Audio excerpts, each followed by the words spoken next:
options, all designed around your family's specific needs and lifestyle. While other companies struggle with supply delays and rising costs, we've always proudly used all American-made materials, which means better pricing and faster installation for you. Our experienced craftsmen exemplify our motto, your satisfaction is our passion. From Warrenton to Wildwood, your neighbors trust us because we live here too, and we care about your project as much as you do. Right now is the golden time to build with flexible financing options and a commitment to completing your fence on time and on budget. Visit stlfenceworks.com.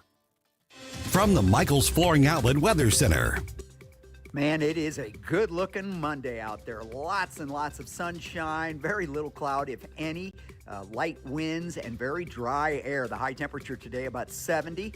Down into the 50s tonight. Another mild day tomorrow, although it warms up to near 80 degrees for the high under mostly sunny skies. Wednesday looks good, too, and then we get into some rain chances by Thursday night and Friday. In the First Alert Weather Center, I'm meteorologist Kent Earhart. This hour of Colombo and Company brought to you by Gutter Pros. Water goes where we tell it. Call 314-656-7195 or visit them at gutterpros.com.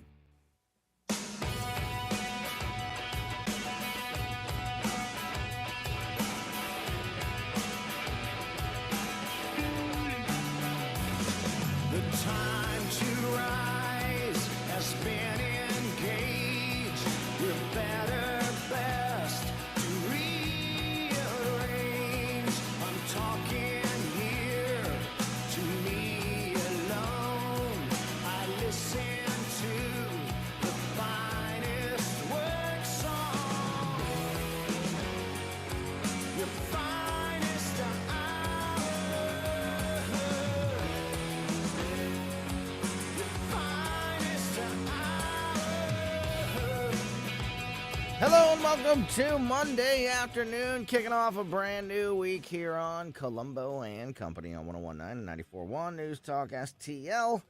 I am Tony Colombo in studio with producer Ashlyn. We've got a lot to talk about today. The latest in the negotiations, or maybe now the end of the negotiations between the United States and Iran. We'll get you the latest statements from both sides as we go through the afternoon. We've also got some Supreme Court news that I find very interesting.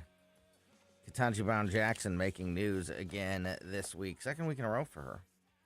We'll talk about that. We've got some crazy news coming out of Michigan and the senator race up there with that Al Saeed, who we've talked a lot about over the last couple weeks. Specifically with Virginia Kruta from the Daily Wire, who I know has been covering that story.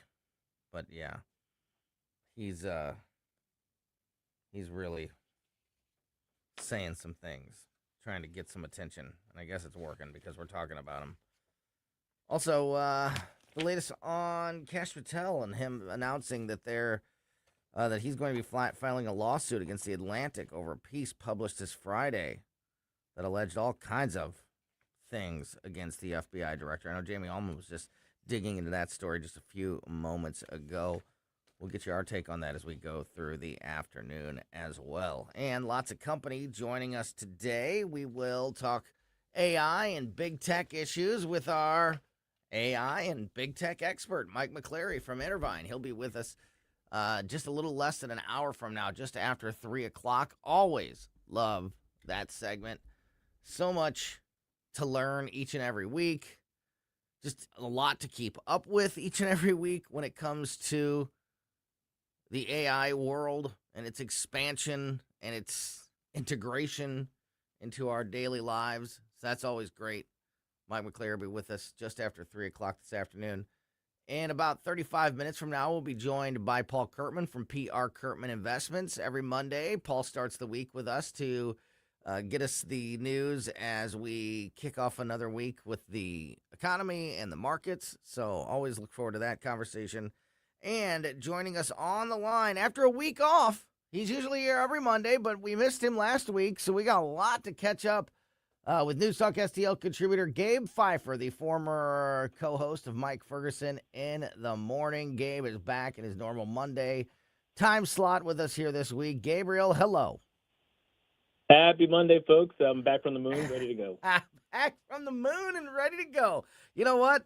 That it's funny because there's a possibility that that's true. Nobody knows for sure.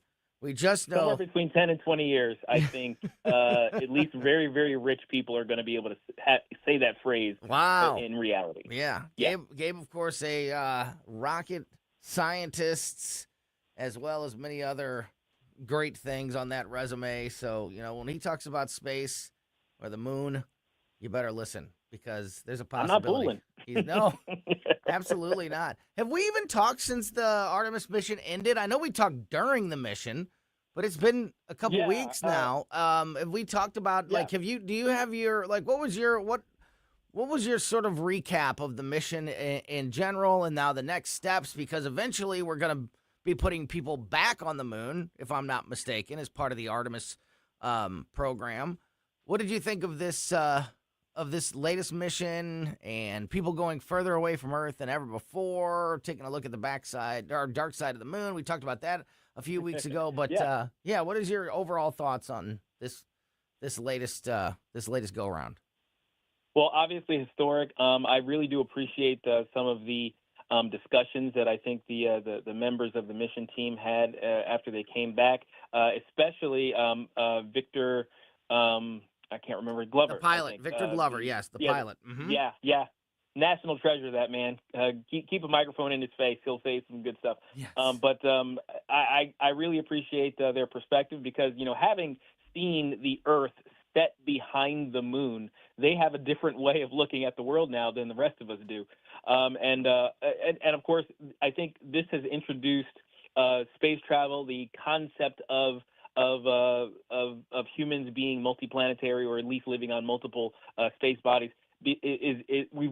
We've brought that back into public discussion, and I think a new generation now is going to be inspired by this, and I'm really interested to see what they can do, having grown up in the information age, and I'll say even the AI age. I'll say that's the coming AI age. What that generation will be able to do, having been inspired by these things. Because I'm a rocket scientist because of the space shuttle program. Yeah. Way back in the 80s. So there's some kid in like 5th grade who saw Artemis launch, and he's going to do something really awesome in a few years. Yeah, absolutely. I'm glad you brought up Victor Glover because I've thought about you a couple times whenever I was watching the Artemis 2 mission and specifically listening to Victor Glover speak because he is somebody who is deeply rooted in his faith, as well as I know you are, being a church leader and a rocket scientist. And a lot of people out there, especially people that are that don't like the space program, that think, you got the whack jobs that, like the flat earthers that are just like, completely off the scale. But you've also just got people that think, we should be doing something different with the money, or it's a waste of time, or NASA is always lying to us, or whatever it may be. And they seem to have this belief that if you believe in science, if you believe in outer space, if you believe in going to the moon, then somehow you can't be a Christian or believe in a creator. And Victor Glover is one of those people who has every step of the way, including during the Artemis mission, when they were on the dark side of the moon and when they were launching and, and when they returned, he gave all of the thanks to God. And he talked about how, this trip only deepened his faith. It didn't shake it in any way. I know I've asked you this before, but I think it's such an important conversation as we evolve as humans and we get more, we get more involved in science and space travel and these things. And, this idea that science and religion cannot go hand in hand. You can't believe in the galaxy, and you can't believe in us being a little blue marble, floating through the vastness of space, and believe in a creator all at the same time. And yet folks like you and Victor Glover, who are a lot smarter than almost anybody else that's commenting on this, would say otherwise. Just expand on that a little bit. The new sort of atheism that kind of comes out of this belief in science, if you will, is a relatively recent invention of human society and Western culture. Because the thing is, the the giants on whose shoulders we're all standing scientifically, the ones who invented all of the various laws, or I should say they invented the language in which we discuss the laws that exist. They regarded science as basically a method, a methodology, an alternate theology. If you catch my drift, where theology is the idea of trying to understand God, from the biblical perspective, because God created the universe reflects aspects of who he is. One of those aspects being he is a God of order, and therefore we expect the universe to have order. So then the scientific inquiry is into how exactly did God order the universe to behave? And all of these things have come from that. I mean, that's how science was viewed back in the day. Those early scientists were all sponsored by churches and saints and monks and things like that. So I always default to a quote from let's see, I think it's Werner Heisenberg. He's the physicist known for the uncertainty principle. He's kind of like the granddaddy for quantum mechanics. And he once said, or at least it's attributed to him, he said, the first gulp from the glass of natural sciences will turn you into an atheist, but at the bottom of the glass, God is waiting for you. I love that. And I was just talking about this with somebody else recently on the show about, the Artemis mission and space in general and like the religious connection there. And it reminds me of, and I'll never forget this. I was watching or listening to a podcast. It was actually Joe Rogan's podcast, like 5 years ago when it was still really good. And and he had a scientist on, a physicist, who was talking about black holes and the Big Bang and, just all of this really deep stuff. And and religion and religious belief got brought up in the conversation. And I don't think the scientist that was being interviewed was a Christian or a believer in God. But he wasn't against it. He was, you know what I mean? He wasn't one of these people that he wasn't antagonist. Yeah, exactly. But he was not a believer. And he talked about how, and if I said his name or if I could remember his name, it would probably be one that you recognize because he's one of the more well-known people in that community. And he talked about how the first time he went to the smart person convention, like the first time that he was around you guys go to those, right? Smart people conventions. You've been there. Yeah. Around all of these, all of these scientists at his level, all of these people that are super advanced in, space exploration and physics and science in general. And he said that he thought that this was going to be a room full of atheists. And it wasn't. Surprise. And, yeah, exactly. And he said it really made him question and kind of took him from being one of those more antagonistic atheists that kind of, brushed religion away into being somebody who's more of a agnostic, I think would be maybe a better word for it. In that he thought, I thought I had all these, all of my beliefs sort of figured out. And then I talked to these folks that are, just as educated in this stuff, and maybe even more so than I am, and they have this belief in a higher power.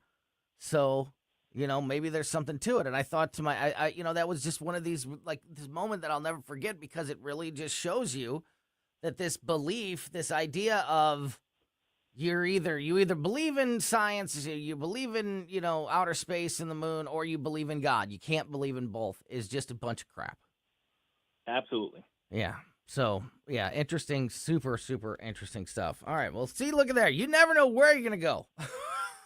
You're having a conversation here on Colombo and Company. I do want to get the latest on Iran and, a couple of the other headlines of the day. But I did have this sort of set aside for you, and since we're talking about this right now, it's a perfect time to bring it up.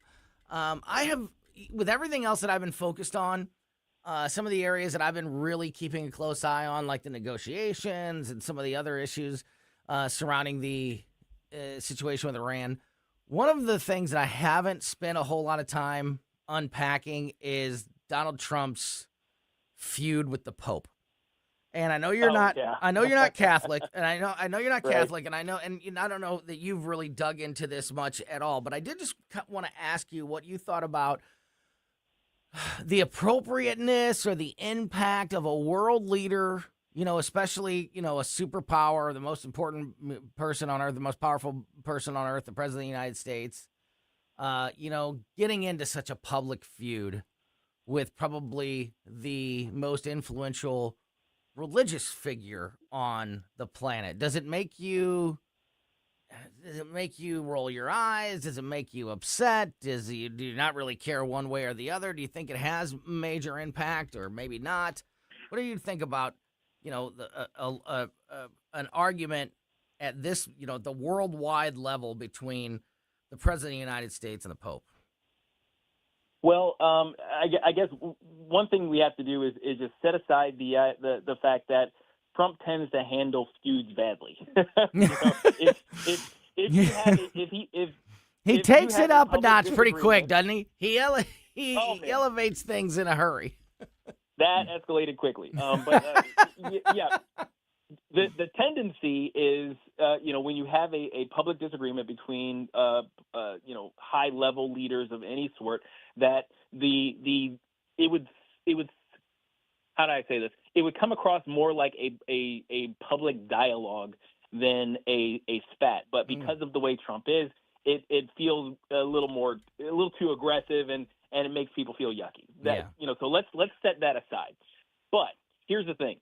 The Pope, and we've seen this from a number of popes, has often kind of delved into areas where I suppose, the faith position and public policy positions intersect. And that's where you get into, he's like, okay, well, Pope, you stepped a little bit past the religious discussions, and you're getting into political discussions. And me, as a political leader, I can't simply brush off the fact that you did that. Now I have to talk about it. Mm-hmm. So I think that's perfectly valid for any leader to address when their policies are being questioned from another ostensibly political leader like the Pope. Stay in the lane, Pope. That's now, to be fair, okay, and let me keep mitigating all of the discussion here. There are areas where public policy is an expression of collective moral truth, if you want to say that. We all agree stealing is wrong, so public policy says don't steal, right? So that's kind of you can't tell me that laws don't dictate or at least express morality, because that's what we're saying. We're saying stealing is wrong, morally so, and then we are expressing it with public policy. So there is a realm where religious, moral, concepts intersect with public policy, and it should be discussed in that language. It should be discussed from those standpoints.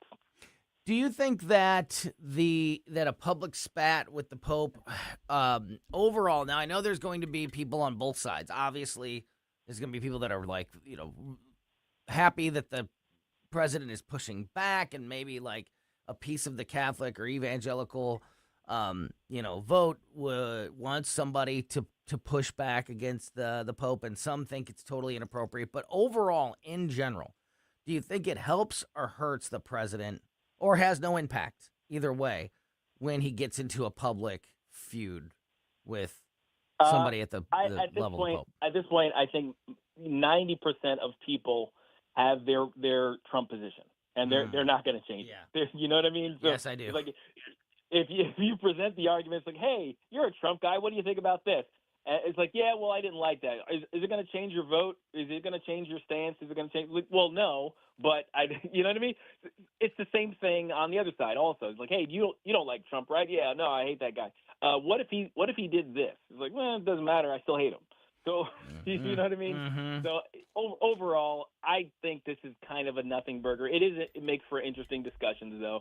So, and I think, like I said, the public discussions about these intersections between religious morals and public policy, I think it still needs to be had. I just wish we had better people discussing it. I'm glad you feel that way, because it justifies me a little bit, and like not having the time and motivation to just dig into this feud as much as I have some of these other stories because it's like I just can't. I don't know that his argument with the Pope really has any influence on what's happening in this world, and that's what I'm most in. Tony, are you running out of F's to give? Yes, I am. Yes, quickly. There's a finite amount of them, so you can't give them out to everybody. All right, we're talking to Gabe Phifer, News Talk STL contributor. He's going to stick around for another segment before we talk to Paul Curtman from PR Curtman Investments. As I mentioned, a lot going on with the situation with Iran. Apparently, the negotiation talks have come to an end, at least for now. And we've got another timeline, another clock that is ticking on whether or not there'll be another strong military action taken by the United States. So let's get you the latest and unpack all of that as much as we can here as we continue the conversation with Gabe Phifer next. Made in St. Louis for St. Louis. It's News Talk STL.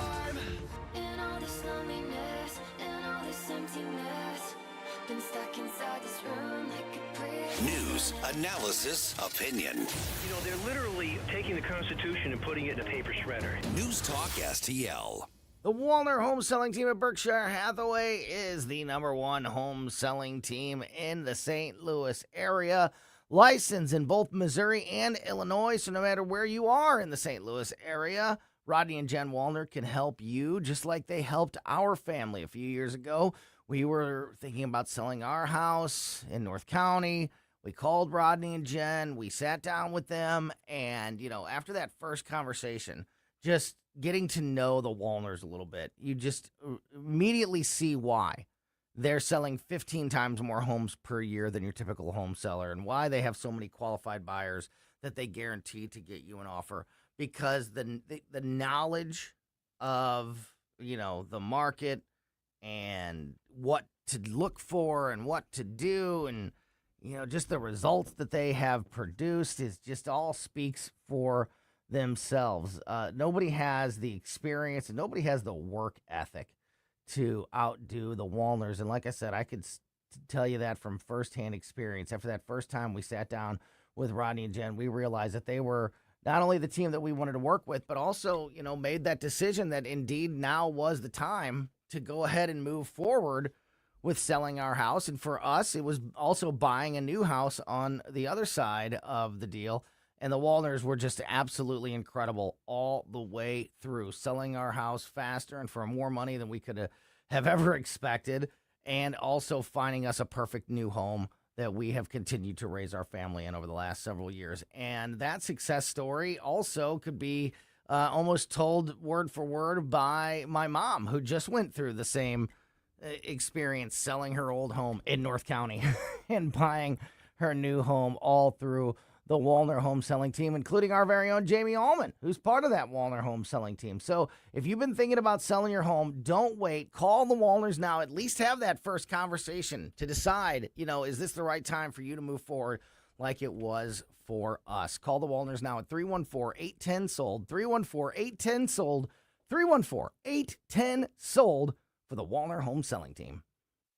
Craving the freshest in town? Anthony's Produce is your daily destination for nature's finest. Browse our rainbow of quality fruits and vegetables. Always fresh, always delicious. Hosting an event? Let us create stunning fruit bouquets and fruit or vegetable trays. We proudly stock hundreds of locally made products, seasoned firewood for pickup or delivery, and year-round chocolate-covered strawberries. Open 7 days a week, 7 a.m. to 6:30 p.m. Monday through Saturday, and 8 a.m. to 5 p.m. on Sundays. 701 Juggerman Road or anthonysproduce.com. I'm Dr. TJ, owner of the Institute of Natural Health, co-owner of Optimal Nutraceuticals, and the host of Wellness One. Wellness One is designed to cut through the nonsense and provide you common sense science-based information regarding health and wellness. On the show, we discuss topics like thyroid health, gut health, hormone optimization, and many others. Our show airs Saturdays at 10 a.m. and 2 p.m. and Sundays at 11 a.m. and 3 p.m. right here on Newstalk STL. And you can visit us at inhstl.com. That's inhstl.com. Tim Jones and Chris Arps in the afternoon. Did Donald Trump and Republicans make everything great again over the weekend? We'll discuss with Senator Jim Talon at 425. At 525, Red State Headlines with Susie Moore. Tim Jones and Chris Arps. Weekdays at 4 on News Talk STL. This hour of Colombo and Company brought to you by Gutter Pros. Water goes where we tell it. Call 314-656-7195 or visit them at gutterpros.com.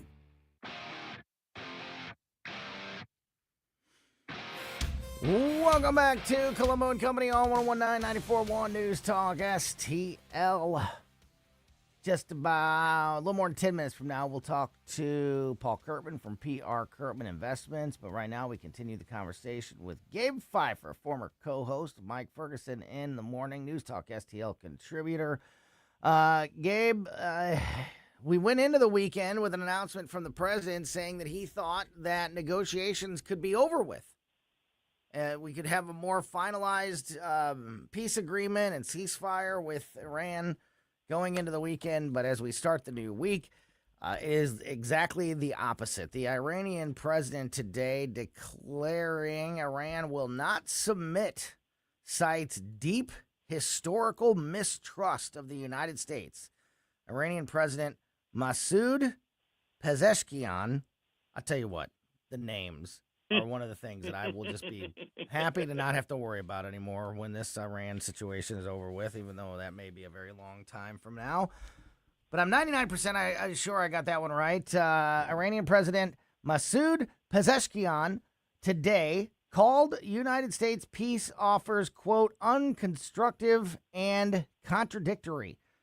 Pezeshkian said in a statement that Iran has a, quote, deep historical mistrust of the United States that has colored negotiations. Quote, honoring commitments is the basis of meaningful dialogue. Deep historical mistrust in Iran toward U.S. government conduct remains, while unconstructive and contradictory signals from American officials carry a bitter message.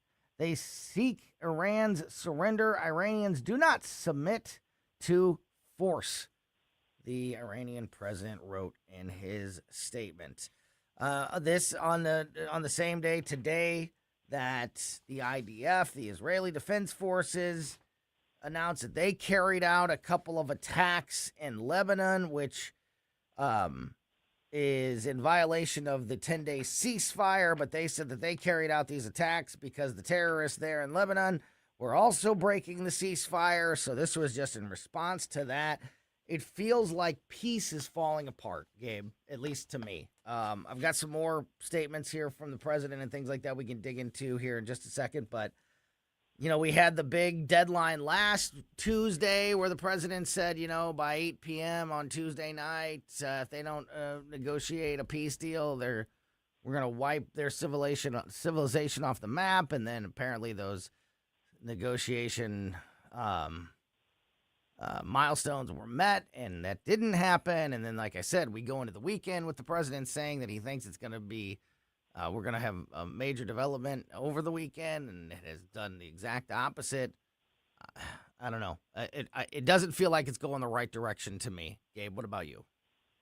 Well, I think part of the chaos comes from the fact that we've constantly been decimating their leadership for the past few weeks. So, I think they're still a little off balance, trying to figure out what's what, where their power bases are coming from, who they need to answer to, and what leverage they actually still have. So I'm not surprised that there's a bit of chaos in that regard. I do wish that from our side that we would be a little more cautious. I mean, the president would be a little more cautious with his speech, but of course that's asking for a green sky, I think, at this point. So I think ultimately we're going to see this back and forth, I think, for a while, because the Iranian those who are still around and still brave enough to call themselves leaders in Iran, while they're ducking U.S. cruise missiles, I think they're still going to be on edge for a while. They're not sure whether or not they can maintain the power that they have or how that might be done. And of course, they have their religious convictions to take into account, and the way they view the world in that regard, which cannot be discounted when it comes to Iran. So there's a lot that's going to be up in the air. I don't think this is going to resolve, at least diplomatically, for a good long while. So there's a lot here to this statement, but I want to get it all out there because I think it's important to the conversation. I've been critical of the president. And by the way, I agree with everything that you just said. And I also think that, to add on to it, I think that, and I've said this, one of the things that I've been critical of the president of over the last couple of weeks is the deadlines that have been put out there. And these, strong deadlines with, specific days and times that if something's not done by this point, then that's when the military is. And I'm not saying that he should be launching a full-scale military assault. But I'm saying that if you're going to keep saying that you're going to, if certain criteria aren't met, and then those criteria keep not being met, and yet that step isn't taken, how many times can you, be the boy who cried wolf? How many times can you make these deadlines? The president today addressed the timeline issue while accusing Democrats of doing everything possible to undermine the United States' position in Iran, which I agree with that as well. But this is a long statement, but I want to get it all out there and then get your thoughts on it, Gabe. The president put this today on Truth Social. Quote, "The Democrats are doing everything possible to hurt the very strong position we are in with respect to Iran, despite World War I lasting 4 years, 3 months, and 14 days, World War II lasting 6 years, 1 day." And he goes through all of them: Korea, Vietnam, Iran. They like to say that I promised 6 weeks to defeat Iran. And actually, from a military standpoint, it was faster than that, but I'm not going to let them rush the United States into making a deal that is not as good as it could have been. I read the fake news saying that I'm under pressure to make a deal. All caps. This is not true. Back to not all caps. I am under no pressure whatsoever, although I am under no pressure whatsoever, although it will happen relatively quickly. Time is not my adversary. The only thing that matters is that we finally, after 47 years, straighten out the mess that other presidents let happen because they didn't have the courage or foresight, and courage and foresight were both capitalized for some reason, to do what had to be done with respect to Iran.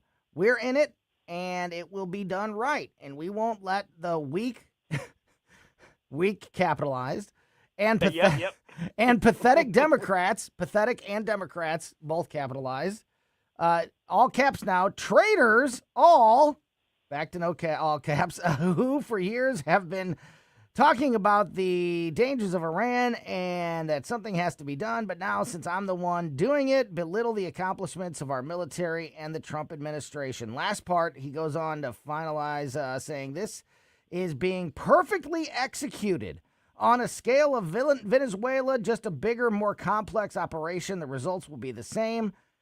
In my first term, I built the greatest military our country has ever seen, including adding Space Force. In my second term, I am properly and judiciously using our military to solve problems left to us by others of far less understanding or competence.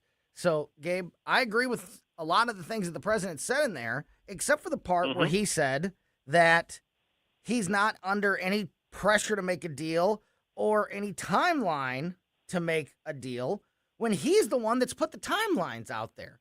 Right. That's the part. But when everything else he says about how this shouldn't be rushed, I agree. But again, you're the one putting the timelines on there. Blaming past regimes for not presidential regimes in the United States for not doing enough or making the problem worse. I agree with all of that. But he's, when he says this has been perfectly executed, can't go that far. Your thoughts? Militarily, he's probably right. It's probably been as great as it could be. I think the speed with which we decimated their war-making capabilities, I think, is relatively unprecedented, except for, I think, us defeating Iraq in the 90s in a week or something like that. There is ample things to be proud of that the U.S. has done. I think politically, in terms of rhetoric, the part that he's in charge of, I think you can say this could have been done better. This could have been handled better. This could have been discussed in in clearer terms. I think back in the day, we rightly held Obama responsible for his declarations about the red lines being crossed and him never doing anything once the red lines are crossed. So in the same way, when Trump says, well, this is going to happen, or this is the timeline, or you better or else, and the or else never comes, even though they didn't do the better, we have to call them out on those things. Yep. If we're going to be consistent. Yeah, and apparently, speaking of timelines, there's another one in place for tomorrow night, Tuesday evening, and he has addressed that, saying that if there's not a peace deal reached by Tuesday evening, this was an interview with PBS today.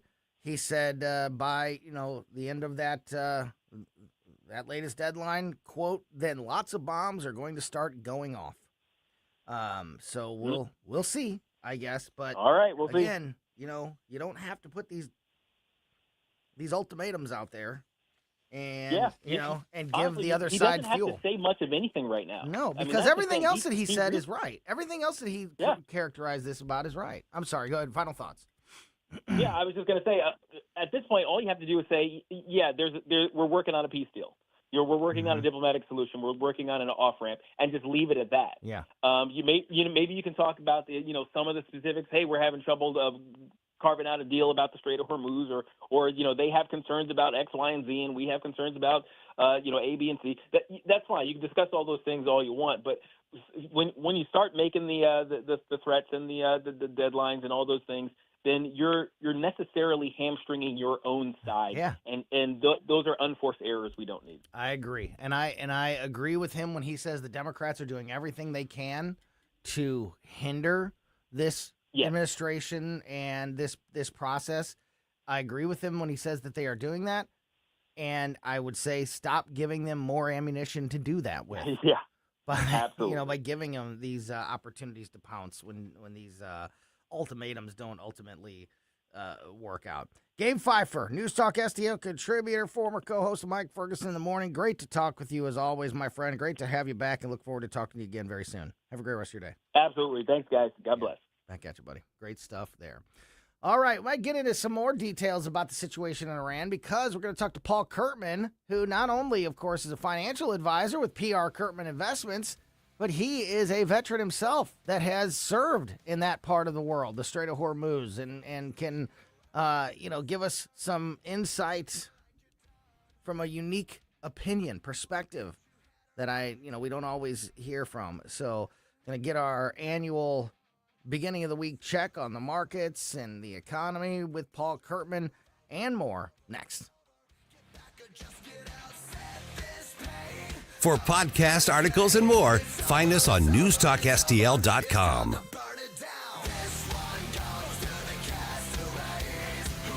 This is what's happening. The Save America Act, and it's exactly that. It should only be looked at through the prism of how does this benefit American people? 101.9 and 94.1. Number one for conservative talk. News Talk STL.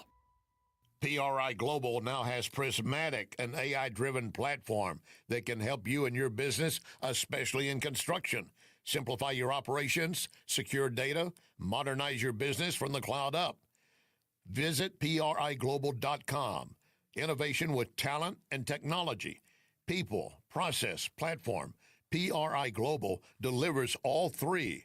Check them out. PRIGlobal.com. PRIGlobal.com. Producer Joey V from the Tim Jones and Chris Arp Show here, reminding you, don't waste a buck on movies that suck. Tune in to Joey V's Movies Fridays at 5:45 for reviews you can trust. Brought to you by Harry J. Steakhouse in Moscow Mills. Paul Curtman's Financial Update is brought to you by PR Curtman Investments, providing customized strategic guidance to help you build and protect your wealth. Learn more at prcurtman.com.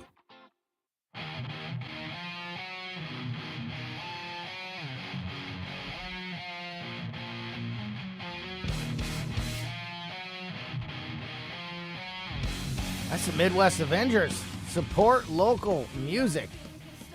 And welcome back to Colombo Company on 101.9, 94.1 News Talk STL. Great conversation with Gabe Phifer, News Talk STL contributor, former co-host Mike Ferguson in the Morning there in that last segment. We now continue the conversation with Paul Curtman from PR Curtman Investments. Every Monday we kick off the week with a check on the economy and the markets with Paul, and there's a lot to talk about this week, not only with the economy and the markets, but everything happening across this country and world. So, Paul, really appreciate your time as always, and just take it away. How are we looking as we start another week?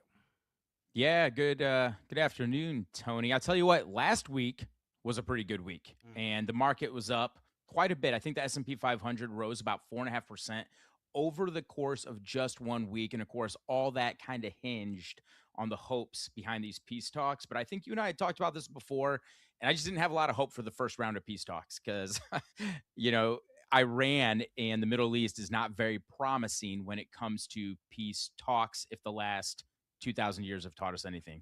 So the markets this week have kind of started off on maybe a little bit of rocky footing. They haven't fallen. I mean, we had some disruption over the weekend in the Straits of Hormuz, but the markets are still kind of hanging in there. Each one of the indexes down just a little bit today. I think that the market is just waiting to see what happens now that there's new timelines being set, now that there's kind of renewed efforts on both sides to now that everybody's away from the table, maybe come back to the table eventually. But we'll just have to kind of play it out day by day to see what happens. But if this should teach anybody anything, it's this. The markets are volatile. Headlines are going to scare the markets. What's going on in the Middle East could scare the markets. And the markets will rebalance your portfolio if you don't rebalance your portfolio. And listen, what investors, those saving for retirement or already in retirement should be aware of right now is they need to make sure that they stay ahead of their investing strategy and that they do the rebalancing before the market forces them to rebalance. So where the markets are kind of sitting around those all-time highs right now, but this could change at the drop of a hat, and people just need to be aware of that. So I want to talk more about the idea of how long this will take, and this, what you characterize as the first round of negotiations, and kind of not being surprised that we're still kind of in this loop. But before we do that, explain a little bit about what you mean when you say rebalance your portfolio, because it sounds like something like, oh, I just need to go and rebalance my portfolio. Like, Yeah. like what do you mean exactly by that? And is that something that, the average Joe can do for themselves? Or is this where, some professional guidance is probably exactly what you need when you're dealing with something like this? That is a great question because a lot of times people don't really consider what they need to do with their portfolio until it's already too late and they should have done something much sooner. Can the average Joe rebalance their portfolio? Absolutely. But listen, I think I'm a pretty average Joe, but I couldn't change the radiator in my car. There's so much that I can't do with an engine because I just don't know about engines. But what I do is I go to somebody who pours all their interest into engines, and I want that person looking at my engine. And it's kind of the same way with portfolios. Can the average Joe do it? Yeah, they can, but you're going to have to read up. You're going to have to understand some financial principles. You're going to have to understand some things about how the market works and what your goals and strategies and risk tolerance are. Or what you could do is you could go to somebody like me who's a real market nerd, and you could say, hey, Paul, you have a lot of interest in this kind of things. How about I bounce this off of you? Just give me your thoughts on this. And I'd be happy to do that for people. And what I mean by you want to rebalance it before the market does, just as this war was kicking off, energy had been trading kind of within a range. We were expecting the price of different stocks or oil just to kind of trade within a certain boundary. And it had been that way for the last couple of years. But then the Straits of Hormuz get interrupted because we're now at war in Iran. And when 30% of the world's oil stops moving through the Straits of Hormuz, that's going to do things to the price of oil, because now oil is at real danger of becoming much more scarce. The demand is staying the same, but there's just not as much oil that's as easily accessible because the Straits of Hormuz have bogged it down. So what that did to oil and other energy stocks is it sent those way up. Well, listen, that means if you have about 5% of your portfolio in the energy sector, after an event like that, it could be more like 7, 8, 9, 10, 11, 12% of your portfolio. So you can see how world events can immediately push your portfolio out of balance. But it's not just with sending stocks or one sector or another up. The same is true in reverse. World events can also send certain sectors down 5, 10, 15, 20%. And so you want to rebalance your portfolio before the market rebalances it for you. You want to make sure that you stay ahead and in control of your portfolio strategy, and you don't want to just leave it to the whims of the market. You want to make sure that you're protecting that strategy no matter what happens in the world. You bring up another really great point there, talking to Paul Curtman from PR Curtman Investments about how quickly world events can impact the markets and your personal portfolio, depending, just how, how deep your investments go and where they are and things like that. But let's in a hypothetical situation that I don't think is going to happen. But if tomorrow the president announces that there's a ceasefire in place, the straits are open immediately, and commerce is back to quote unquote normal. Do the markets react immediately? Is everything fixed and rebalanced, with the snap of a finger, or is there more to it than that? I think there's a little bit more to it than that. I don't think that the markets will completely rebalance and realign. I think that we'll see a lot of energy being pushed into the markets. I think we might see a lot more volume. We might see the confidence of investors really skyrocket, and so they rush to the market because they see brighter days ahead. But there will be different things that it takes a while for them to recover. There are some investments, some companies, for whatever reason, the market might bring them down, and they might not recover with the same amount of energy that helped to bring them down. So things may not rebalance exactly the same way as they were before, but would we see a lot of energy? Would we see a lot of optimism in the market? Yeah, I think we absolutely would. I think what happened last week is a perfect testament to that. When we saw that there was going to be peace talks between the U.S. and Iran, when we saw that the U.S. was going to blockade the Iranian blockade to keep the straits open, that was really exciting for the markets. And so I think that if we saw Iran raise the white flag of surrender and they come to the table and all the U.S. terms are met, I do think that could be a really, really positive thing for the markets. So I need to ask you to maybe half and half now. Half financial advisor Paul Curtman, half military veteran Paul Curtman. As we get into this next part of the conversation, you mentioned a moment ago that you thought that that your sort of gut feeling was that this round of negotiations, wouldn't be finalized and we wouldn't be at the end of the road. We talked. I don't know if you heard any of the conversation that we had with Gabe Phifer right before you, but I was talking a lot about the way that the president has handled this with ultimatums and deadlines. I agree with almost everything the president has done when it comes to actions. I think his military actions have been great. I think the blockade was a great idea. I think the way that he's handled the negotiations have been pretty well done.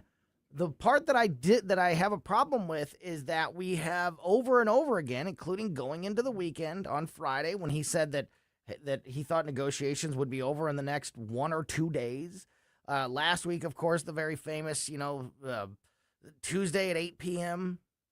Eastern time, 8 p.m. Eastern time, the deadline for a ceasefire to be in place, or, the military was going to wipe Iran's civilization off the map, literally his words. And, these various deadlines and ultimatums, as they continue to pass and not happen, doesn't mean that progress isn't happening, doesn't mean the negotiations aren't going the way that they should, but I think it gives the Democrats and the president's opponents a lot of firepower to use against him, to say, to call him weak and to call him indecisive and to say that he's not getting the job done, and also maybe makes him look less threatening on the world stage, because it's like, well, he keeps saying that he's going to do something and he's not. And the reason I think this is super important is not only has that, I think, impacted things to this point, but here we're there again. As I mentioned with Gabe, there was an interview over the weekend with PBS News, and the president was asked what will happen if the deadline, the newest deadline, which is tomorrow, this Tuesday evening, without a peace deal being in place. And the president responded, quote, "Then lots of bombs will start going off." On the status of peace talks in Pakistan, Trump said simply, quote, I don't know about where how far they have progressed. And then today, of course, we get the announcement from the Iranian president that he said that they cut off negotiations for now because he felt disrespected by the United States. And the president said in this PBS interview that was recently released today, quote, I mean, they're supposed to be there. We agreed to be there, although they say we didn't, but no, it was set up, and we will see whether or not it's there. If they're there or not, that's fine too. Talking about them being at the negotiations, the Iranian people being at the negotiations in Pakistan. So, if we get past another ultimatum and deadline tomorrow without anything happening, again, I'm not saying that might be, it might not be the wrong thing behind the scenes and with the negotiations, but publicly, and especially for the firepower, the political firepower it gives Trump's opponents, I could just see that being a big problem. I hope that all made sense. Paul, your thoughts? Yeah, my fear is that President Trump is beginning to get muddled a little bit in the politics of the war. And I think that President Trump, listen, I am not for war. I want people to be able to live. I do not like it when bombs are dropping on people. I think it's just what it does to people in their lives, but also as a country, the blowback that comes years later from people that have had bombs dropped on them or their parents or their children. There's so many different things that are going to go wrong for generations when you have a war like this. However, that being said, if you want to bring the war to a swift end, I think President Trump was right in his first instinct. We're not going to have peace talks with a truce, with a ceasefire. We're going to continue to drop bombs while you think about what it is you want to do, while you think about what you're going to come to the table with. It's almost like this, Tony, right? Have you ever seen a UFC fight or a boxing match? And you have one of the guys who just has the upper hand and he is just pummeling his opponent. He doesn't stop to give the other guy a rest to see if his team wants to throw in the towel. What he does is he finishes them off. He throws in a whole combination. And either that person hits the mat or his team throws in the towel, whichever comes first. The best way to bring this war to an end is kind of like my mom used to say, hey, I'll let you think about this, while you're being punished. I think that President Trump's first instinct was right, and that is that we're just going to keep dropping bombs. We're going to keep with our strategy until you surrender, until you give us all of our terms. I do think that when we set timelines, if we don't stick to the timelines, that creates opportunity for our enemies and also creates opportunity for our political opposition to continue to mire us down even further in a war. And now people start thinking about the midterms and everything else. We don't want that nonsense being talked about when we're trying to win a war. We want the bombs to stop. The fastest way is to let people know we mean business, and we're just not going to sit here and give you a chance to regroup and rebreathe and all of our opposition an opportunity to find another pathway to defeat us. Paul, we have a little less than a minute left here. Remind folks how they can find PR Curtman Investments and contact you and your team if they are looking for help on their financial path. Absolutely. Hey, I am just as passionate about the markets as I am about some of these ideas about maybe how we should handle this war. Listen, if people want to find me, they can go to prcurtman.com, prcurtman.com. They can send me any emails. If they just want to ask me a question about their portfolio, I'll answer it. paul@prcurtman.com. Paul Curtman from PR Curtman Investments. Great stuff as always, my friend. Thanks for your time as always, and look forward to talking again soon. You got it. Thanks, Tony. You bet. Monday afternoon means we're going to talk AI with our AI expert, Mike McClary. And perfect timing, just as I look at the television and see a Chinese robot breaking records in a half marathon. What else are we going to talk about next? What if Missouri eliminated its income tax entirely? Find out how at the Road to Zero Income Tax Town Hall. Hosted by News Talk STL's own Mike Ferguson. Joined by Senator Nick Schroer and Representative Ben Keithley. Come ready with your questions and get the facts on the plan to phase out Missouri's income tax for good. Thursday, April 30th at the Lodge de Pere, presented by AFP Missouri and Mo Tax Relief Now. RSVP today at afpmissouri.com. That's afpmissouri.com. Hey, it's Vic Porcelli, and my favorite sandwich from Capriati's is the Wagyu beef French dip. So good. It's the au jus that makes it. And the Wagyu beef is pretty good, too. I love Capriati's, and you will, too. On Manchester at McKnight in Rock Hill. Rhino Shield is engineered to outlast paint, formulated to outsmart the elements. Rain or shine, sleet or snow, mold or mildew. Our home exterior coatings intelligently designed to stand up to Mother Nature. Call 877-25-RHINO or 877-25rhino.com. Ever feel like just a number in a waiting room? Hi, I'm Shannon Tribune, Director of Operations with Body of Health Direct Primary Care. Navigating the medical system can be a maze of stress. I'm your personal guide at Body of Health. I handle the messy parts of medical care, the logistics and complex coordination, both in and outside our walls, so you and Dr. Tobler, that's my dad, can focus on what matters most, your health. At Body of Health, you're not just a patient, you're part of the family, because that's healthcare the way it ought to be. To learn more, schedule a discovery call at bodyofhealth.com. There is no room in America for this kind of conduct. All of a sudden, they care about free speech? No. They care about dependency and control. Free speech is alive and well in America right here. She will devour the real truth like it was a light snack. The agenda that the far left is pushing is not working for us. And I'm talking about everybody who look like me. 101.9 and 94.1. Fight for our freedom. This is News Talk STL. KLGY HD3 Clayton, K270BW Bellefonte, KNBS Bowling Green. This is News Talk STL at 101.9, 94.1, and always streaming at newstalkstl.com. Breaking news at Town Hall. I'm Bob Agnew in Washington. President Trump giving mixed messages today on the path ahead for the U.S. and Iran. In a series of media interviews and social media posts today, the president insisted he is in no rush to end the war, but also expressing confidence that peace talks with Tehran may resume soon. Meanwhile, there are some international headlines on the day concerning new developments. The U.S. Navy's seizure of an Iranian-flagged cargo ship has cast doubt on President Donald Trump's announcement of upcoming talks with Iran over the ceasefire. Trump had said U.S. negotiators would head to Pakistan on Monday. Iran's foreign ministry states it has no plans to attend at this point. Meanwhile, the head of Iran's forensic medicine organization says the war's death toll is now at least 3,375 people. More than 60 nations are sending representatives to Brussels to discuss stability, security and long-term peace with Israel, the West Bank and Gaza. I'm Charles de Ledesma. Officials and relatives say a man killed 8 children, including 7 of his own, and shot 2 women in Shreveport, Louisiana. What we can tell you is this is a domestic disturbance here in the 300 block of West 79th Street. That is police spokesperson Christopher Bordenton.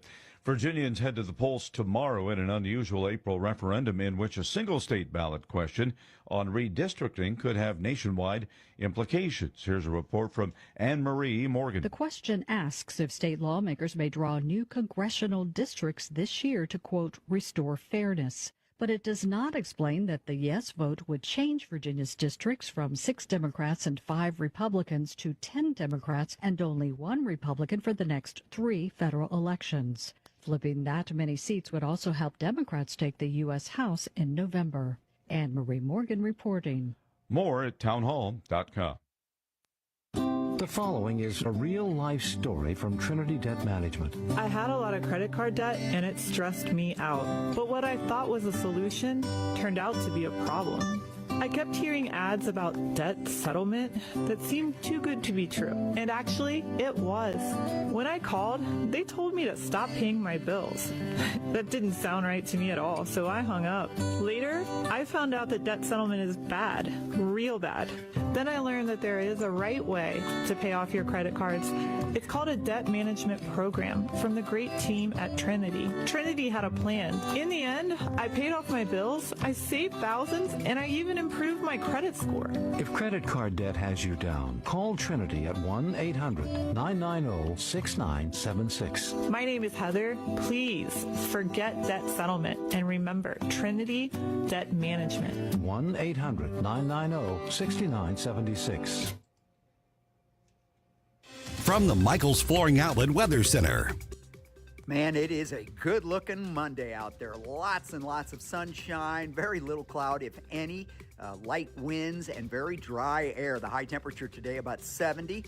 Down into the 50s tonight. Another mild day tomorrow, although it warms up. to near 80 degrees for the high under mostly sunny skies. Wednesday looks good too, and then we get into some rain chances by Thursday night and Friday.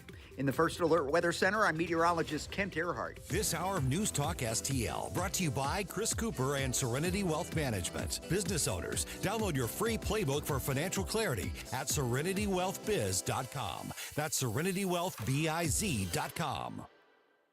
Fox News commentary with Craig Gutfeld. Next. I'm alpine skier Michaela Schifrin. I've won the most World Cup ski races in history. But what does success mean to me? Success means discipline. It's teamwork. It's the drive and passion inside of us, and it's why Stifel is one of the fastest growing global wealth management firms in the country. If you're looking for success, surround yourself with the people who will get you there. If you're an advisor or investor, choose Stifel, where success meets success. Stifel Nicholas and Company Incorporated. Member SIPC and NYSE. Past performance is no indication of future results. Investing involves risk. Consult a financial advisor before making any investment decisions. Here's Greg Gutfeld. So far, 76,000 Canadians have chosen euthanasia as a prescription. And it ain't just old people or people with terminal illnesses, which is why we got to keep paying attention. What happens up there happens here. Marxism and socialism are still alive and well, but they take on different names and shapes. For every Castro that croaks abroad, a Zoran shows up here. This is why you can't let your issues with Trump prevent you from voting in 2026. The reason why Zoran won in New York is because 8 million people stayed home. So if you decide to do the same in 2026, you're handing power over to the people who've only gotten worse. See, woke isn't dead. It just finds a new disguise, and it slipped further into the system, which makes it a lot harder to spot. But the only thing more dangerous than a bad idea is the kind that learns how to hide. For more commentary like this, go to foxnewspodcast.com. All the information I need on the drive to work. Mike Ferguson in the morning. I keep it on throughout the day, whether it's local, national, or something big that's happening overseas. News, analysis, and opinion. St. Louis is #1 for conservative talk. News Talk STL.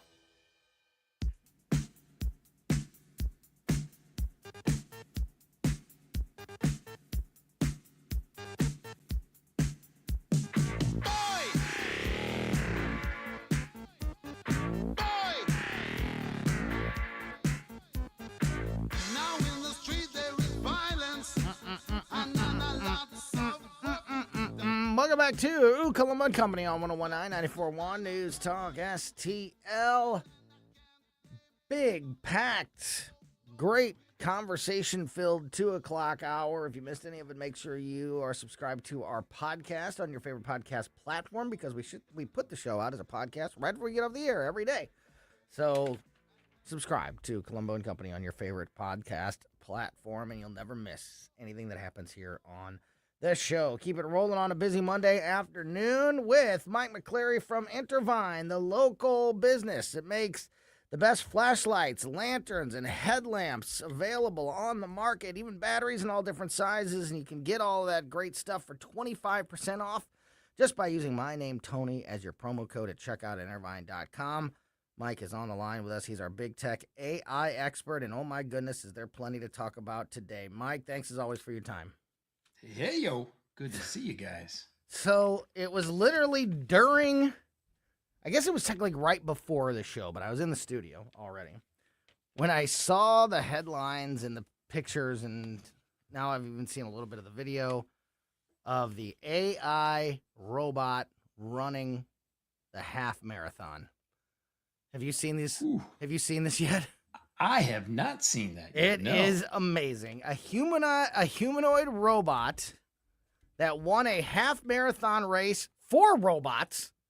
So it was all robots running this half marathon race in Beijing, China yesterday.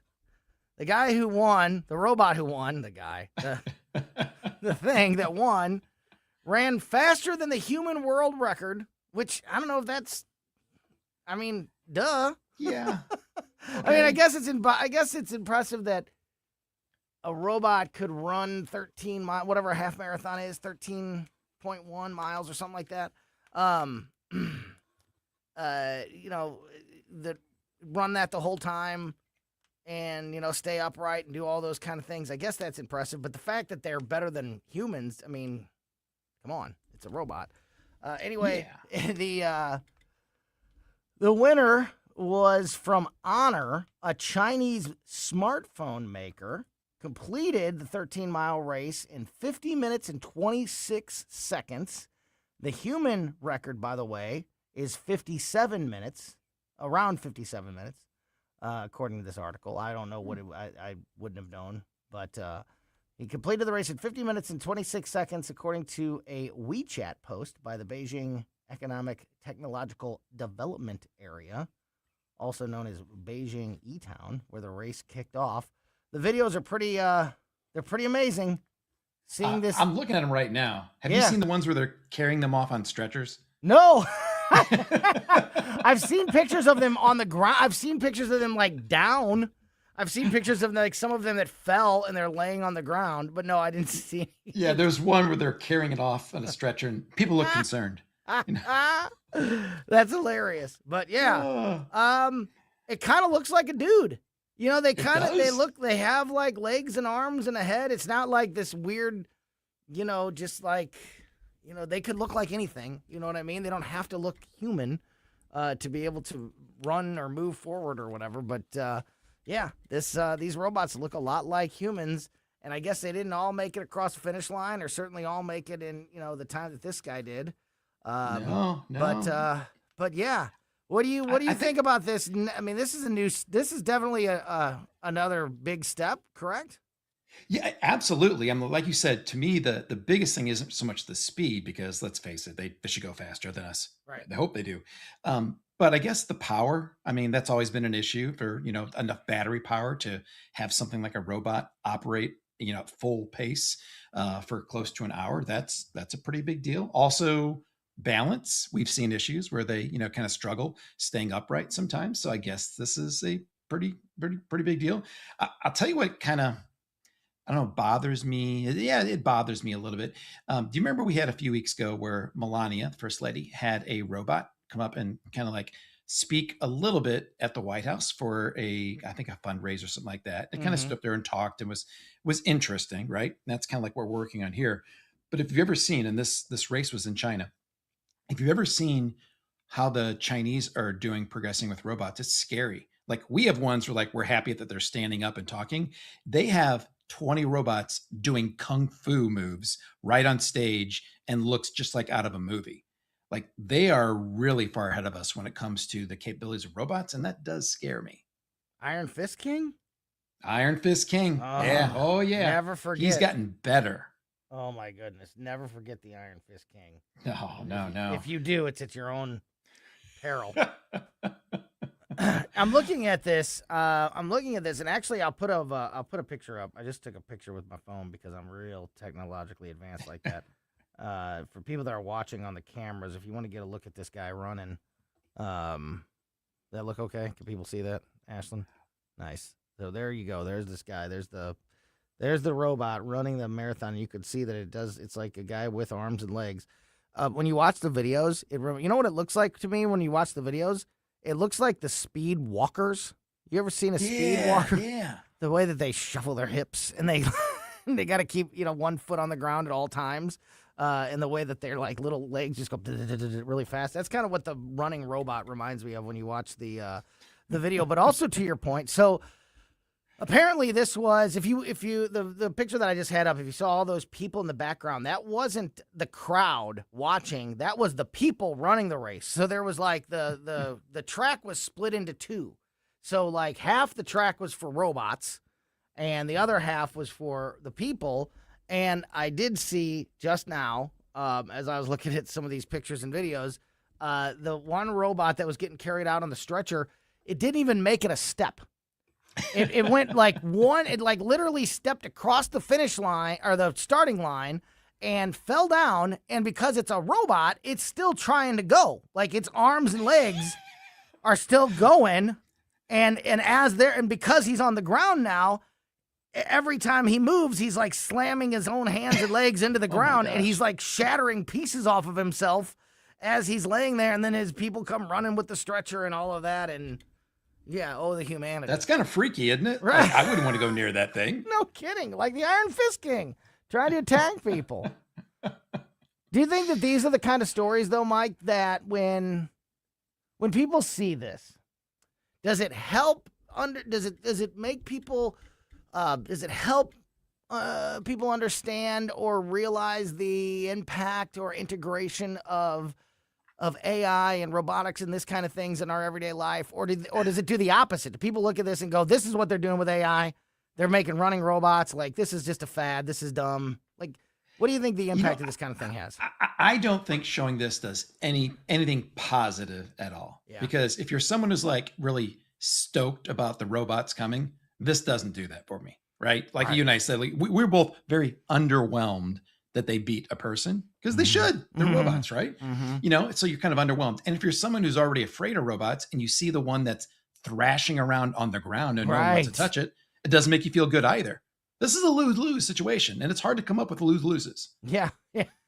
Especially with AI, you know, and all the technology out there right now. There's so many good things that you could highlight. There's so many, you know what? And I have an awesome, if you want to hear an awesome that was my story? Transition, baby. Oh, Speaking of great stories, take it away. I know you have a good one. Yeah. So let me kind of set this up. Last year, I'm going through my budget like I do every year. And I realized that my family, we have 3 cars and we are spending, this is last year, close to $1,000 a year on satellite radio.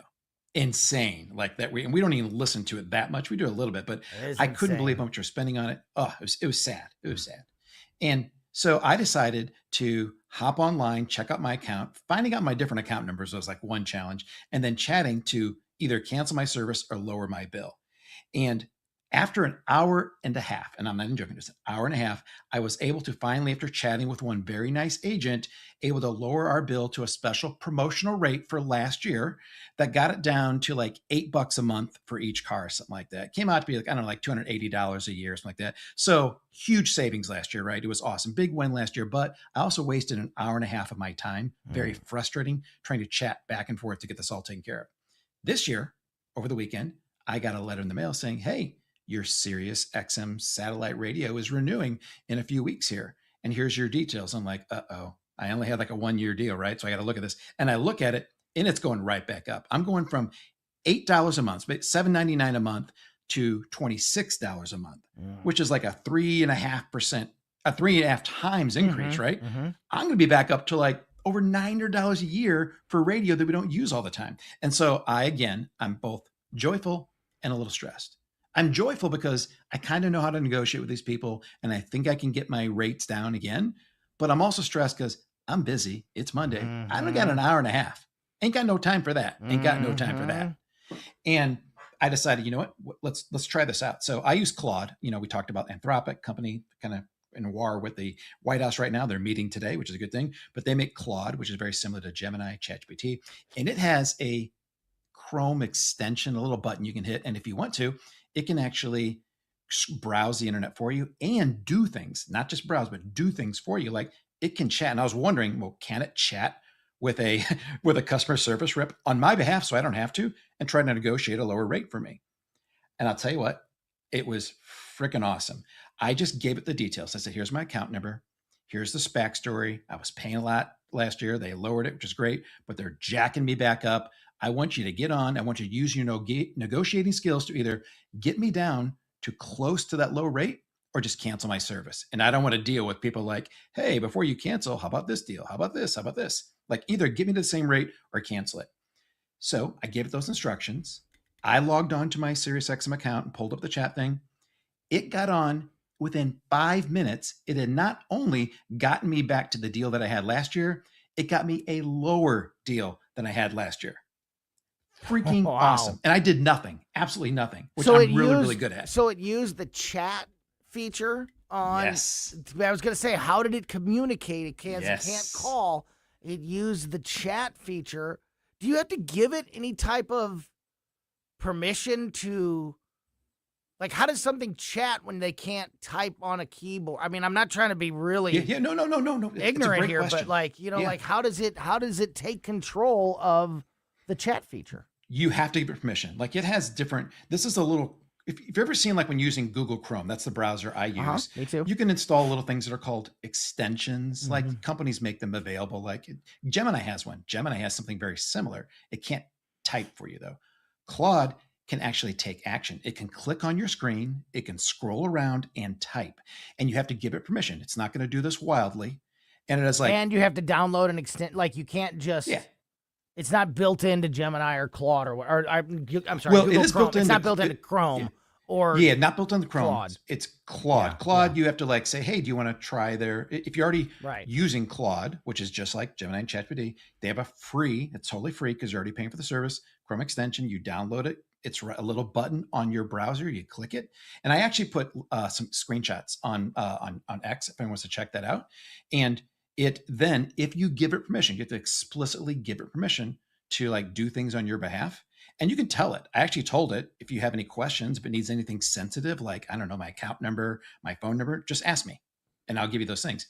It didn't because I was already logged into my Sirius account. It was able to type back and forth. And here's the thing. The first part of the negotiating it did was with another AI bot because they start off on the Sirius site. You're talking to an AI bot. But as soon as you start saying, oh, I'm going to cancel my account, the then AI bot kind of freaks out. Yeah. Oh, yeah. He's like, oh, well, don't worry, Mr. McClary. I can take care of you. Let me get Ariel on the line right now. Then go ahead. Yeah. Then it just took right over. It didn't even reach out to me. It just kind of like waited, said sure, and waited. And it just chatted with a real person for about 5 minutes. And they came back with a deal. It confirmed the deal with the person. And then it messaged me, said, hey, good news. Here's the deal. We did it. We did it. Yeah. It was awesome. Did it identify, or maybe you don't even know, like, I don't know if you go back and read the chat logs. Watching. Yeah. So did it identify itself as like being an AI agent working on your behalf, or did it just, It did not. And I told it not to. Yeah. Okay. So you told it not to. Yeah. Gotcha. Yeah. Not that there's anything wrong with that. I just wonder if it's, I just wonder how it would go about doing that. If it would automatically identify itself, or since you just gave it the directive to negotiate on your behalf, that if it just did that. I was curious too. That's amazing. And it didn't do that. I actually said, like, I'm giving you full permission, act as if you're me. Yeah. And it didn't question it. I thought it might question it. Yeah. Man, that's incredible. $717 it saved me in 5 minutes. You know what? Also, though, I got to just tell you this. If you have a phone, you have a radio, and you don't need to pay for radio in any way. Just oh my gosh, just have apps and things like that. Just putting that out there. Just putting that out there.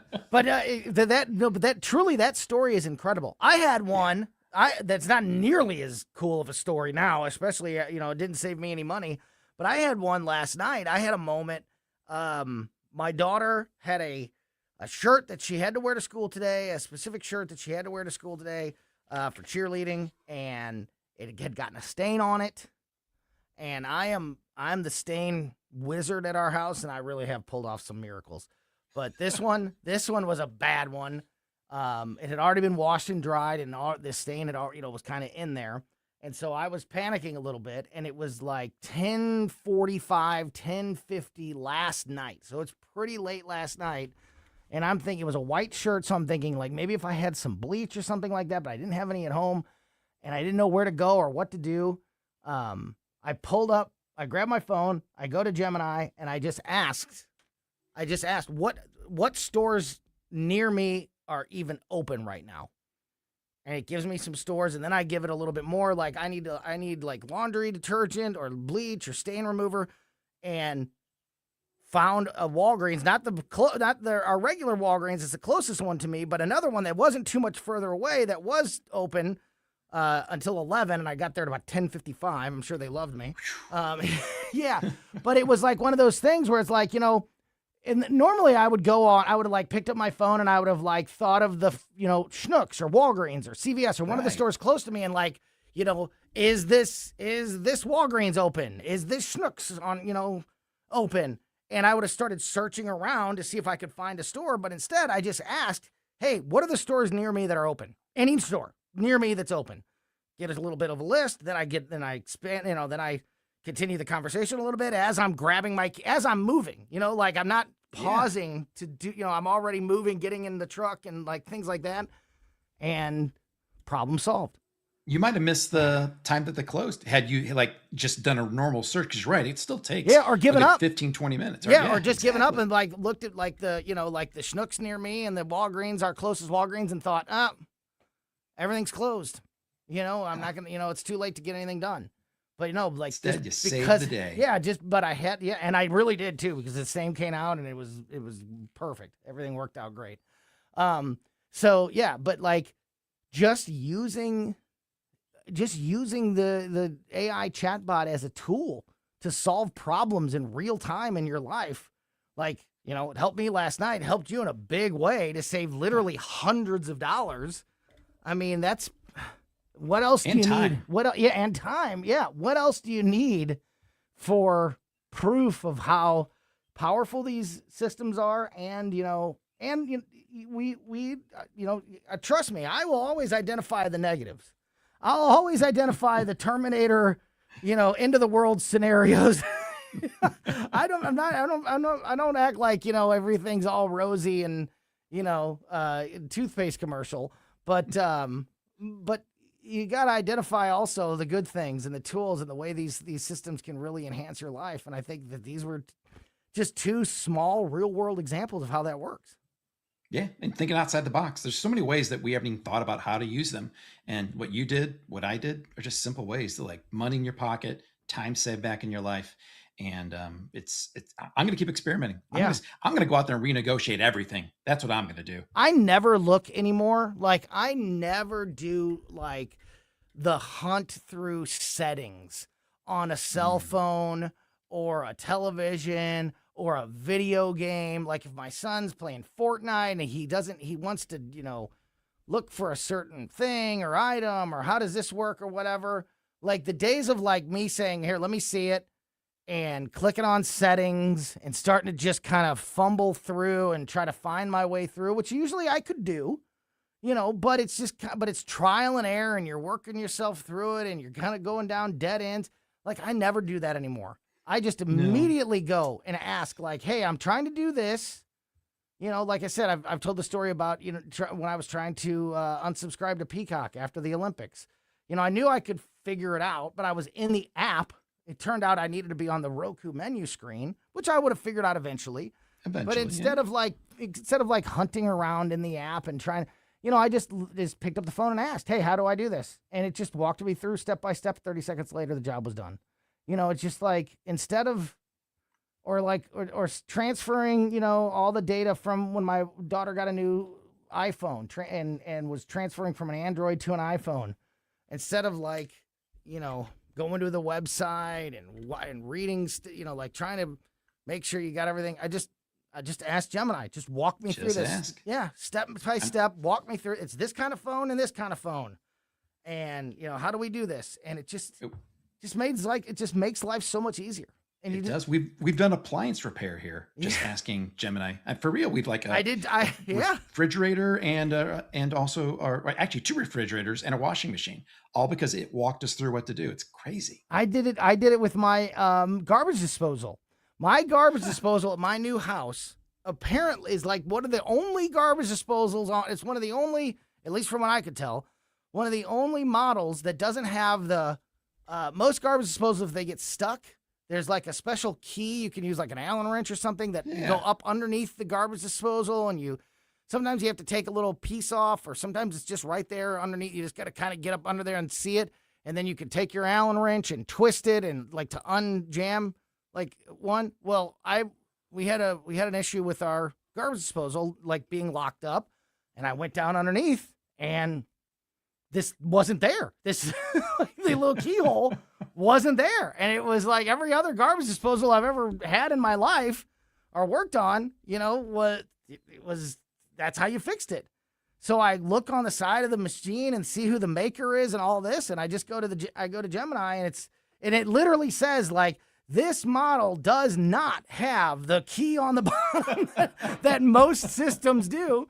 And then it walked me through how to unjam it. And sure enough, it worked great. Like I would have, who knows what I would have done? You might have taken it apart. That's probably what I would have done. Which I had actually started to do because I thought, okay, the keyhole's not here on the bottom. It must be underneath this piece. So I disassembled the first part. There's still no spot for it. I'm starting to take other things apart. And then and that's when it hits me like, this might not be a great idea. But yeah, like literally like appliance repair that I otherwise would have had no idea or would have just trusted my instincts and said to myself, look, I know that this piece has got to be in here somewhere because it's been on every other garbage disposal I've ever owned, so I just got to find it. I would have kept taking it apart, who knows? And I could have, done damage or like not been able to put it back together. But yeah, just, and once you ask, it's amazing how simple things are when you're able to walk through it step by step.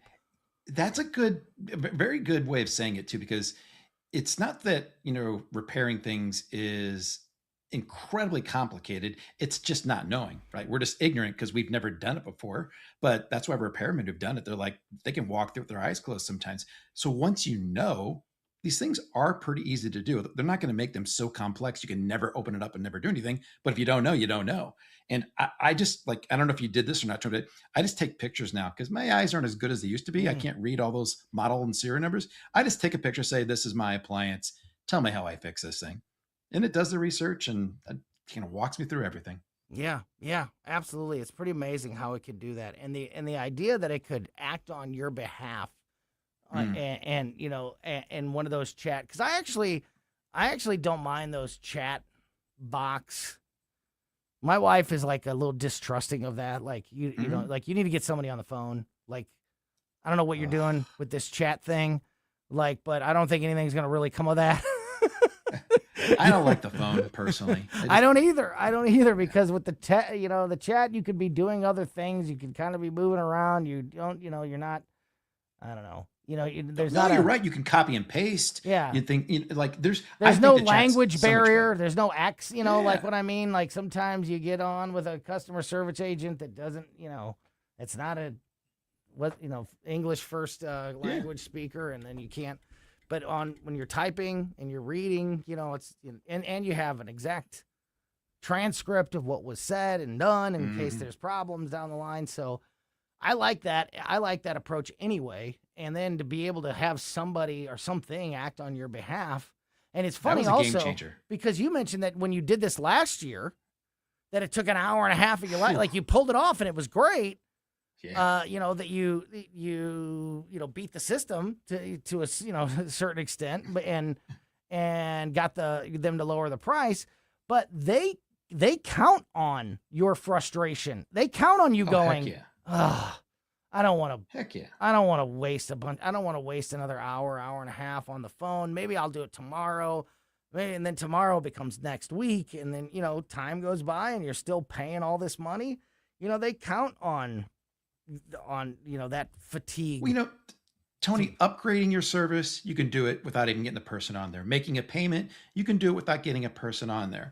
But if you want to do anything that's going to lower what you're paying to them, that's when they put the friction in place, slow it down. Oh, here's a wait to get that person. You can't do that automatically. You gotta get a wait to get a person. And then you have to talk to a person and discuss with the person and listen to the options with the person, which I know why they're doing it. We're all in business. We know they're doing it, like you said, to put that friction in place to save them money in hopes that you'll either get frustrated or you'll give in to the person you're chatting with and take whatever offer they give to you. One last thing, Mike. We're talking to Mike McClary from Intervine, our big tech AI expert. ChatGPT was down for a bit today. Did you see any? Did this impact you at all? I don't know how widespread it was. Various reports say it didn't necessarily hit every user across the country, but there was an outage in the ChatGPT system earlier today, which is one of those things. Like we've talked in the past about Twitter being down for a day, or TikTok being down for a few hours, and how people panic.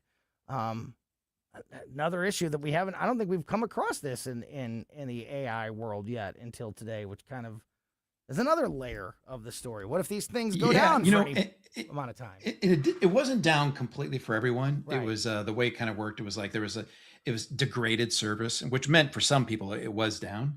It didn't affect us, what we're doing here, but it definitely, you can see you can go and see their up and down logs today. And today, definitely throughout the past 24 hours, they've had a lot of yellow, which means that some people were not getting the answers. And these systems are so complex. I can understand why it happens, but I'll tell you what what really hit me, my marketing director at other company, Amazing, I work with today, he's using Claude, because we're kind of talking about Claude, to do some marketing work. They came up with a new tool last week, which is awesome. It's called Claude Design. We can talk about some other point in time. He used it all weekend long and like was pretty much redoing a lot of our marketing. And then today it said, you're out of your quota. And you can't, it's a preview tool, so you can't get any more time until next Sunday, a whole week. And so my point is, with this whole being down thing is, they're kind of getting us hooked on it. Yeah. So imagine if ChatGPT was really down for everyone all day today and people use this for work. It would affect a lot of people. And I'm afraid we're kind of already getting close to that point right now where people would know how to go back to the manual way. I would have a hard time doing it. Another layer of the onion, and another reason why these conversations each and every week are so important with Mike McClary. Again, from Intervine, Mike's local family-owned business that makes the best flashlights, lanterns, and headlamps on the market. Also batteries in different sizes, AA, AAA batteries. You can get all those great products for 25% off. 25% off everything at Intervine.com just by using my name, Tony, as your promo code at checkout. Intervine is INTERVINE.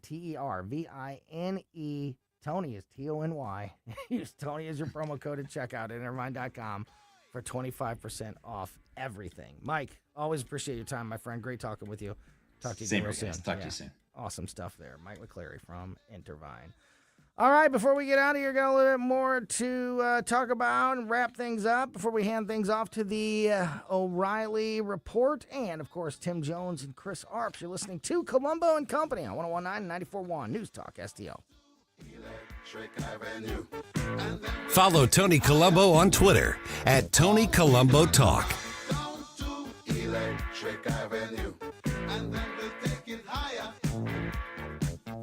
This is 101.9 and 94.1. I have to tell you, if this is how they're going to behave, I'm rethinking my position. News Talk STL.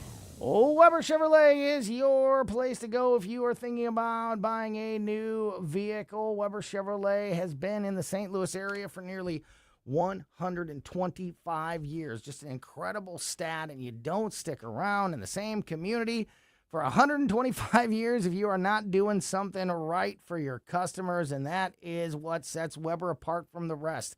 Their customer service, their service department ratings, reputation scores, customer service rankings. They are number one with a bullet month after month, year after year of all the dealerships in the Midwest.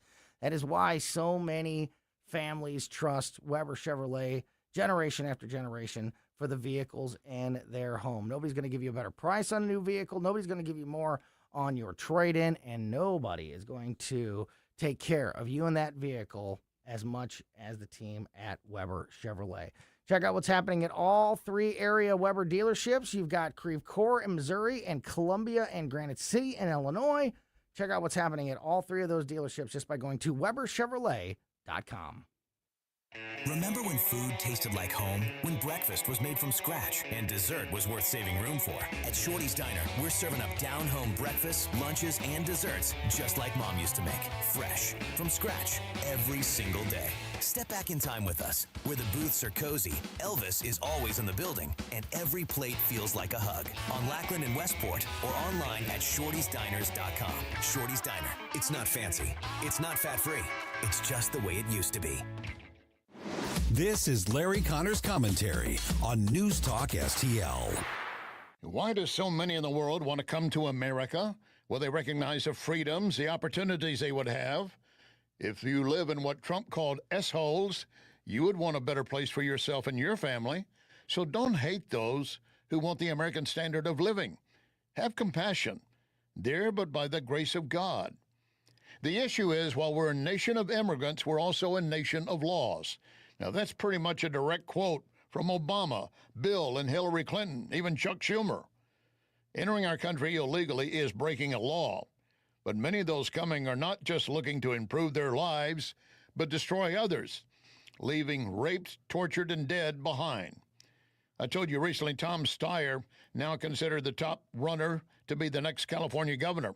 He wants to open the California-Mexico border, opening California for more incentives for illegals and offering free sex changes. Yes, free sex changes. Come to America as a man and become a woman. One illegal said, We have people coming from El Salvador, Venezuela, Honduras, and the list goes on. Welcome to America. New life, new gender. Get more Larry Connors on Larry Connors USA. Tonight at 6 on News Talk STL. I want to share something with you. Cooking a pizza using coal creates an amazing pizza. Only one place to get it, Napoli Brothers Pizza and Pasta in Chesterfield. Of course, they offer a wide variety of pasta, but you just visit the website napolistl.com, dine in or take out, and get ready for patio season. Napoli Brothers Pizza and Pasta in Chesterfield Valley. Try it. You can thank me later. Why'd I go to the doctor? Working on the farm, my heart kept skipping a beat. I didn't think much of it, but my daughters made me get checked out. Turns out I have atrial fibrillation, which increases the risk of stroke about 5 times. Symptoms like irregular heartbeat, heart racing, chest pain, shortness of breath, fatigue, or lightheadedness can come and go. But if it's AFib, the risk of stroke remains. If you have symptoms, contact a doctor. I'm so glad I did. Visit notimetowait.com. Sponsored by Bristol-Myers Squibb and Pfizer. This is the story of the one. As a maintenance tech at a university, he knows ordering from multiple suppliers takes time away from keeping their arena up and running. That's why he counts on Grainger to get everything he needs, from lighting and HVAC parts to plumbing supplies, all in one place. And with fast, dependable delivery, he's stocked and ready for the next tip-off. Call 1-800-GRAINGER, click Grainger.com, or just stop by. Grainger, for the ones who get it done. On the next Larry Connors USA. The story behind the story, April 20, 1999. The Columbine School Massacre. Larry Connors USA. Now weeknights 6 until 8 on News Talk STL. Welcome back to Colombo Company on 101.9 94.1 News Talk STL.